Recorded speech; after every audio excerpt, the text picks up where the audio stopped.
warahmatullahi wabarakatuh. Halo adik-adik semua.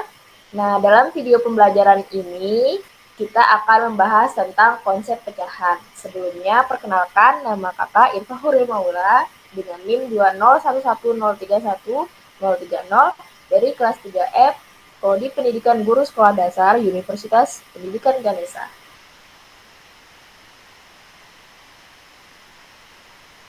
Nah, pernahkah kalian melihat sebuah jeruk yang dibagi menjadi dua? Nah, itu termasuk ke dalam bilangan pecahan loh.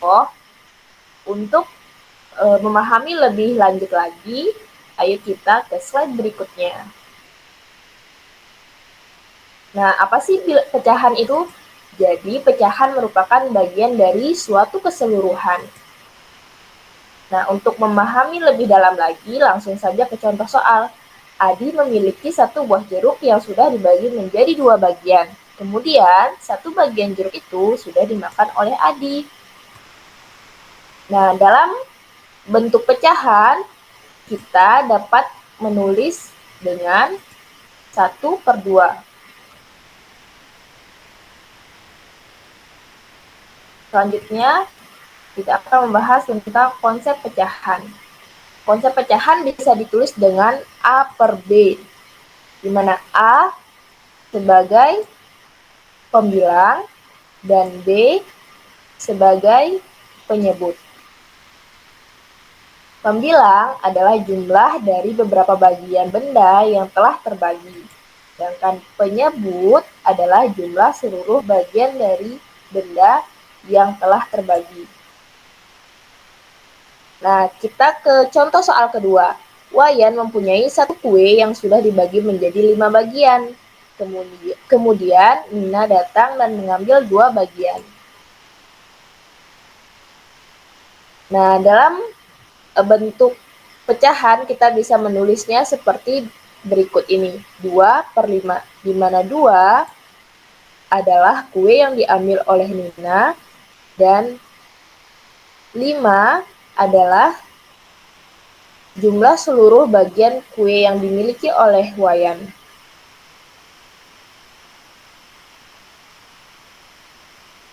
Nah, pecahan di sini terbagi menjadi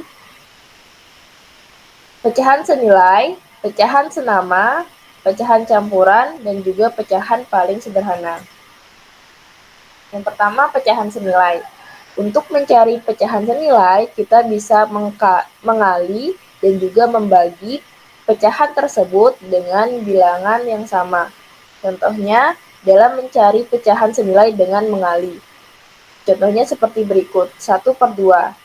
Nah, 1/2 bisa sama-sama dikali 2. Sebagai berikut ini, 1 dikali 2 dan 2 dikali 2. Hasilnya 2/4.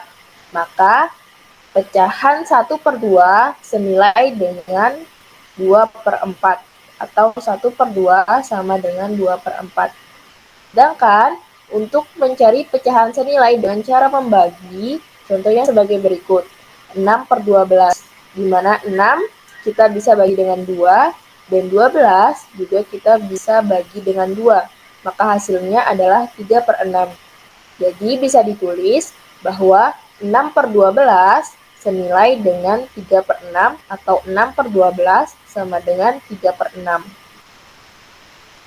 Yang kedua, pecahan senama. Suatu pecahan yang dikatakan senama jika pecahan-pecahan tersebut mempunyai penyebut yang sama. Nah, kalian harus tahu ya, penyebut itu letaknya di bawah. Contohnya seperti berikut. 1/6, 3/6, 4/6. Ini adalah pecahan yang disebut sebagai pecahan senama. Kemudian pecahan campuran. Nah, pecahan campuran merupakan suatu pecahan yang terdiri dari bilangan bulat dan pecahan biasa. Contohnya 2, 1/4, di mana 2 adalah bilangan bulat dan 1/4 adalah bilangan biasa. Dan yang terakhir adalah pecahan paling sederhana. Pecahan paling sederhana adalah suatu pecahan yang bentuknya paling sederhana jika pembilang dan penyebutnya tidak mempunyai faktor persekutuan. Contohnya seperti 1/3, 5/7, dan 4/5. Nah, sekian penjelasan dari Kakak. Semoga dapat dimengerti dan bermanfaat. Terima kasih.